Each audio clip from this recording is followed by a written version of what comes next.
Jeff Nippard is largely right about his take about genetics. Amidst the Hussein and Julian controversy, some people are just jacked. Just like there's a huge range in height potential, there's also a huge range in muscle growth potential. If we see someone who's 7 feet tall, we don't immediately think they're taking growth hormone. But when it comes to muscle mass, people often forget the role of genetics and immediately jump to steroids. A new objection has surfaced, and essentially it boils down to it behooves Jeff to do a DNA test on Hussein and Julian. I guess technically you could do it with other people too, but let's be honest, those are the only two people we care about. This was popularized by Atlas Power Shrugged in his video criticizing Jeff's video. Now, DNA is a real thing, and it absolutely does have an effect on everything you do.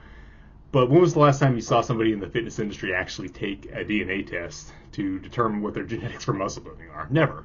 So I'm making a response to Atlas's response to Jeff's original video, if that makes sense. Anyways, I think this is an interesting topic, and I think it's worth getting into. The problem with DNA testing and how it's not really very useful for bodybuilding and determining whether someone's natty or not or anything like that is that our understanding of genetics has not reached the point where we can make any sort of conclusive assumptions. We can't figure out whether someone's actually natural or not, whether they're even inclined to build muscle or not, based purely on a genetics test. I've studied this quite a bit, probably more than the average person due to my various videos on genetics, particularly my videos on genetics and ethnicity and their predisposition to certain sports. There are genetic markers that make you faster, like the actinin 3 gene and the ACE gene, or rather the good portion of those genes. But that's just one gene among literally tens of thousands of genes within the human body. Of the thousands of genes within the human body, we've located maybe 3 or 4 that have a direct correlation with muscle building.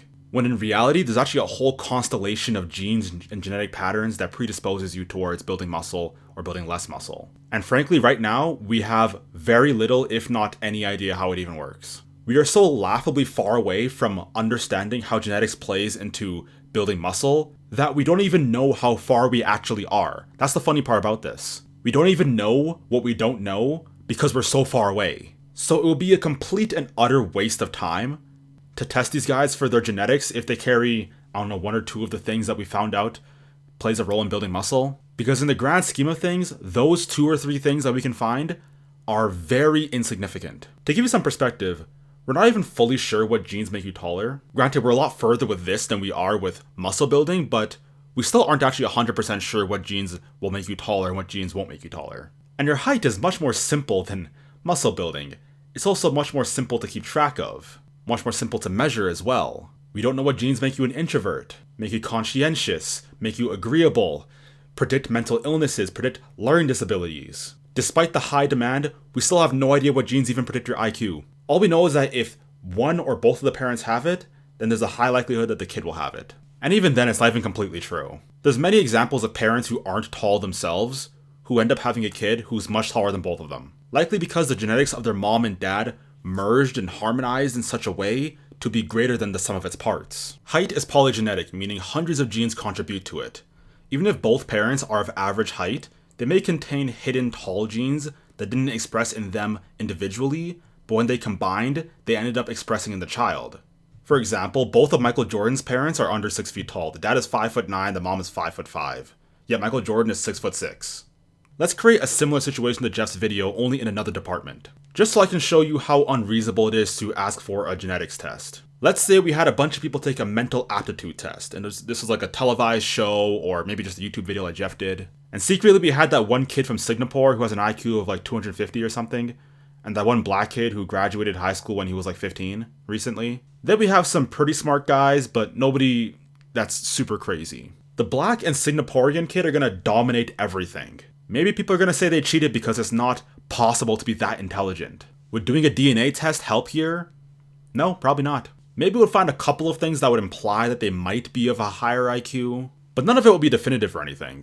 The best thing that they can do is to prove that they didn't cheat, and then the rest they just have to chalk up to genetics. Whatever constellation of genetic markers and genetic combinations make them smart, they probably have it. We don't know what they are, so we just kind of roll with it. Which is essentially what Jeff did if you think about it. He tested their blood samples and found nothing wrong. Now, you could say a singular blood test doesn't prove that they're natural or anything, and that's certainly true, but that's beyond the scope of what I want to talk about in this video. A DNA test, if Jeff did it, would be a complete waste of time and tell us absolutely nothing. There's far more incentive for us to know the genetics that makes someone smart than the genetics that make someone muscular? Yet we haven't even figured that one out. All we know is that if your parents are smart, you're probably smart. So if it's a waste of time testing someone's genetics out in an intelligence video, it's similarly a waste of time in a bodybuilding, muscle building video. It's not like Jeff is going to find something that the scientists who have already studied this didn't already know. Scientists have literally been studying this stuff for hundreds of years, and we haven't really made much significant breakthroughs. And even then, let's say I had the bad portion of the ACE gene or the actinin 3 gene, there's still examples of people with the bad genetics, with the bad variations of those genes, who make tremendous progress. All those genes do is prove a loose predisposition. Now, would those athletes who are striving do better if they had the good portion of the ACE and actinin 3 gene? Probably, but it is to say that this isn't the be-all, end-all, and it doesn't tell you too much. To be fair, Atlas does actually kind of agree with this if you watch his video. But when was the last time you saw somebody in the fitness industry actually take a DNA test to determine what their genetics for muscle building are? Never. Now, for the most part, that's not even possible. They've identified a couple of genes that play a role. One that gets thrown around a lot is actin 3, but this is far, far from giving you any kind of a complete picture of what your genetics from building muscle are actually like. But the implications that we're getting at are a bit different. This is where I think we'll find most of our disagreement in. If you're enjoying this video, consider joining my coaching program. I teach you how to maximize your genetics wherever they are, wherever they may be, however good they may be, and get you into the best shape that you can. The application is in the description, or you can DM me coach on Instagram.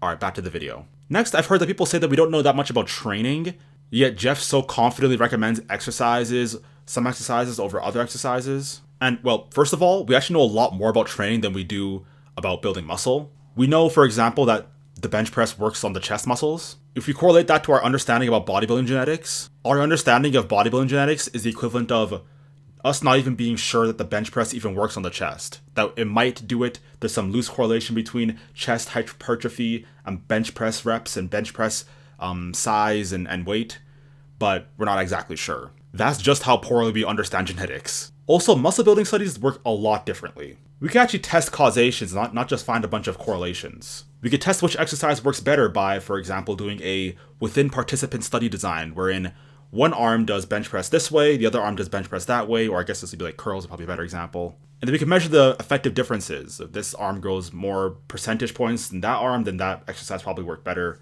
that sort of stuff. We can't, on the fly, change someone's genetic code. The best we can do with genetics testing is to find enough correlations to where we can confidently make a recommendation. Also, yes, it's true that we don't actually know a lot of certain things about exercising and about muscle growth. Like, for example, we don't actually know scientifically why the stretch seems to be really effective for building muscle. We just sort of know that it works. But that's a lot different from genetics testing, wherein we're not even 100% sure which genes actually work. It's a completely different level and different kind of ignorance. You may say, then, that we shouldn't actually be making scientific claims about things we don't actually understand the science of. We shouldn't be claiming that it's their genetics, but we don't actually know how their genetics actually influence things. But I still actually think it's accurate to attribute genetics to a lot of these things. People who have the same environment, in this case that's training, diet, sleep, and some other things that could be imagined, and one still grows more than the other, assuming no one's taking drugs or anything, the one that's not taking drugs behind the other one's back, then the only explanation is genetics. That there's some kind of inborn difference between the two of them. So by process of elimination, we can determine that it is their genetics that's influencing it, even if we don't know exactly how it does. Similarly, if two kids were adopted into the same family, they had the same lifestyle, they had the same teachers, they had the same diet, they had the same bedtime schedules, anything you can think of, it was all the same, but then one kid grew to have an IQ of 130, and the other kid grew to have an IQ of 95. Yeah, it's just genetic. One of them had better IQ genetics. That's just what you have to come down to by process of elimination. All this being said, the best thing that they could do, given these limitations in DNA testing, is to test whether they're on drugs. If nothing comes up, we can nebulously attribute their muscle differences to genetics. And that's exactly what Jeff did. And despite that sounding authentic, I still want a little more confirmation. So while they get their blood drawn, I'll tell you what I'm looking for in someone who's natural. Most healthy young men will have testosterone levels between around 200 and 850 nanograms per deciliter. If you're over 1,000, that's a bit suspicious. Over 1,200 is very suspicious, and over 1,500 is basically impossible without steroid use. For the sake of full transparency, I have to say, there actually was one person who went above the normal range for testosterone. This is the bar graph of everyone's levels, and they ranged from 415 to 689, except for one person who hit 928. Who do you think it was? It was actually subject number 6, Spencer. Everyone else was in the 400s to 600s, but Spencer's levels were substantially higher than everyone else's. Of course, it's always possible that someone could have used something in the past, but I think the most plausible scientific explanation is that when you combine years of really hard training with dedicated nutrition and the right parents, the results can be super impressive. I unironically think that just saying genetics is the most scientific thing that he could have said. That being said, it's not the worst idea to test their genetics. If there's a huge discrepancy where something like, I don't know, Julian has clinically low testosterone, extremely high myostatin, the worst part of the actinin 3 genome, the worst portion of the ACE genome, bad IGF, then it's possible that something weird is going on. I'd probably get a bit curious as to how that all happened, despite the fact that they have the poor muscle building genetics for each and everything that we know of. But again, it's more complex than that. You can still have none of that and be really muscular. It's just less likely. For example, Jeff has half the testosterone of the highest guy there, yet he's more muscular than him. Julian didn't even have the most testosterone on the panel, yet he had way more muscle than everyone else. Let me share with you how you can do a DNA test to actually find something useful. Have a large-scale study, let's just say 1,000 people just to make it easy, who have all trained for at least 3 years. We would then need accurate measurements of their muscle groups before and after this time period. So we'd have to do stuff like measure their arms, measure their legs, measure their waist, that sort of stuff. We need to know how they trained those 3 years, so what exercises they were doing, how hard they're pushing themselves. Probably need a video of all of them doing all this stuff. How they even perform the exercise, because if you perform it poorly, then you're going to get way less gains than if you perform it properly. To make sure that when they're measuring themselves, that they have a similar body fat percentage, so we'd have to get their body fat percentage before they started lifting compared to after they started lifting. Then after that, we do a DNA test and find out which polymorphs are conducive to muscle growth. Ask for specific measurements for 2 reasons. First, muscle growth is a lot harder to measure than something like height, because you see someone's height go up and down really easily, or go up really easily. With muscle, it's very difficult to tell. You can literally look bigger while being smaller. It's the illusion of lighting and dieting. Second, just because you're weak before doesn't mean you'll be weak afterwards.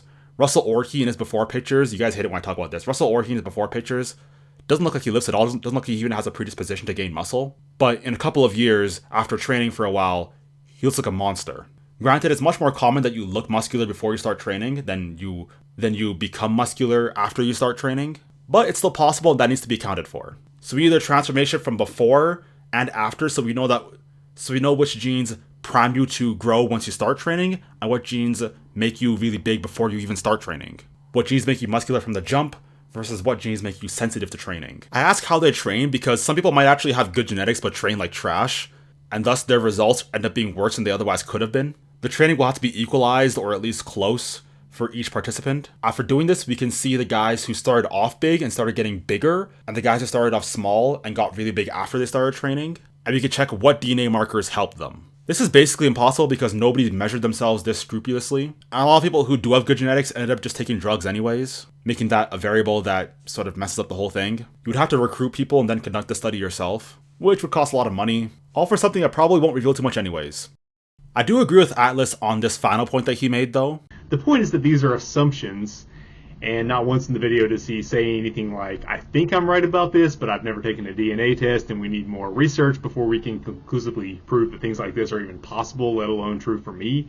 He just states it to his trusting audience as if it's a fact, right? Jeff should probably say something along the lines of, we don't actually know why this is the case, why Julian seems to grow so much more than everyone else, but genetics is the best answer we have. It seems to be the most logical conclusion. Although we don't know much about genetics, all the other factors that we have been talking about have been accounted for, which leaves genetics to be the only other answer. Granted, you could probably say that more elegantly and succinctly than I did, but this will be more accurate and probably be at least better scientific communication. So before I finish, I want to tell you guys that I don't actually know if these guys are natural or not. I don't have a big stake in it. Hussein, I probably give the benefit of the doubt, probably say he's probably natural. Except for some weird stuff that happened with him and Greg in that natural bodybuilding competition that he did. The Anabolic Stick made a very interesting video on that makes me sort of question what's going on there. Julian, I'd be inclined to believe he was natural if he trained better. He clearly has no idea what he's doing when you watch him train. So if I were to bet, I'd say they're not natural. But I also don't think it's impossible for them to be natural, and I wouldn't be surprised if they were.